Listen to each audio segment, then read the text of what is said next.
Praise the Lord. ஏசாயா 41 அதிகாரம் 10 நீ பயப்படாதே, நான் உன்னுடனே இருக்கிறேன். திகையாதே, நான் உன் தேவன். நான் உன்னை பலப்படுத்தி உனக்கு சகாயம் பண்ணுவேன்.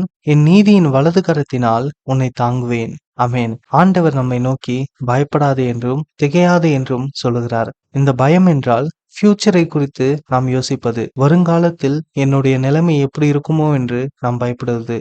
அதே போல திகையாதே என்றால் இப்பொழுது நிகழ்காலத்தில் சடுதியாய் நமக்கு வரக்கூடிய பிரச்சனைகள், அதை பார்த்து நாம் திகைத்து விடுகிறோம். அதாவது பேனிக் ஆகி விடுகிறோம். அதற்காக தான் இங்க ஆண்டவர் சொல்கிறார், நீ பயப்படாதே, நான் உன்னுடனே கூட இருப்பேன். இந்த நிலையில்லா வாழ்வில் உன்னுடைய ஃபியூச்சருக்காக நான் உன்னுடனே இருக்கிறேன் என்று சொல்கிறார். அதே போல திகையாதே, நான் உன் தேவன். ஏன்னா என்னால் செய்யக்கூடாத அதிசயமான காரியம் ஒன்று உண்டோ, அதனால நீ எதை குறித்தும் திகையாதே என்று ஆண்டவர் சொல்கிறார். ஆண்டவர் நம்மை பலப்படுத்துகிறார், அதாவது நம்மை உருவாக்குகிறார். அதே போல நமக்கு சகாயம் பண்ணுகிறார். நமக்கு என்னென்னலாம் தேவையோ எல்லா விஷயத்திலும் நமக்கு ஹெல்ப் பண்ணுகிறார். நம்மை உருவாக்கிட்ட பிறகு, நமக்கு எல்லா ஹெல்ப்பும் செஞ்சிட்ட பிறகு ஆண்டவர் நம்மை தனிமையாக விட்டுவிட்டாரா என்று பார்த்தோம்னா கிடையாது.